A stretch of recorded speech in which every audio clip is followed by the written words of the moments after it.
The Canadian federal system divides powers between the Government of Canada and the provinces, with the provinces having roughly the same jurisdiction and responsibilities as the Scottish Parliament, just to put that in context. We in British Columbia have freedom of information and data protection legislation for the public sector since 1993, and for the private sector, we have data protection legislation since 2004. Not all jurisdictions in Canada have the same scope of responsibility. We in Alberta have the greatest level of scope, that is having both freedom of information and data protection in both sectors.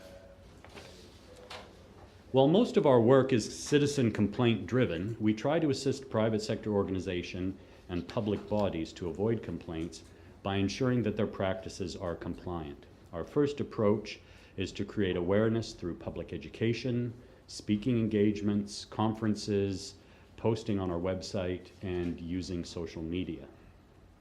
Our next step is to produce guidance documents. We have drafted guidelines for specific areas and issues such as physicians' records, data service contracts, use of video surveillance, employment privacy, condominium councils. Is the condominium a term that's used in the UK? What it means in the Canadian context is where there's a block of flats and people own one of the flats, but they also own common property, and they govern the whole property by having a council that elects a president and a treasurer. And those councils are subject to our private sector legislation and actually are a source of many of the complaints that we receive, because people get into disputes with their neighbors and then they complain to the council, and then they're unhappy with the president, and so they make complaints about that. We also have issued guidelines on social media, cloud computing, managing breaches, and mobile devices.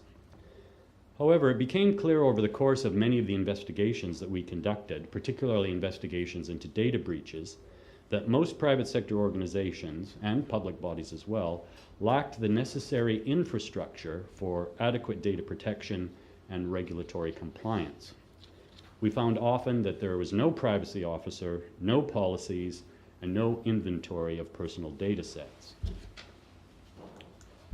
So the commissioners in the jurisdictions with responsibility for data protection in the private sector across English Canada, that is the province of British Columbia, the province of Alberta, and the Office of the Privacy Commissioner for Canada, and those of you who were here yesterday would have heard from Danielle Terrien, who's the federal commissioner, several years ago decided to develop a joint data protection guidance model for the private sector. So we got together and developed something that we believed could be used across Canada. The document describes how to build the necessary infrastructure to promote data security and compliance in a general way that is compatible with our laws across various jurisdictions.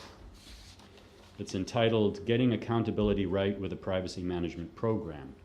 It defines accountability in relation to data protection as the acceptance of responsibility for personal information protection. The governance model is divided into two parts. The first is foundational blocks for building an effective privacy management program, and then ongoing activities for proper maintenance of the program. Our office subsequently developed a similar partner model for use by the public sectors.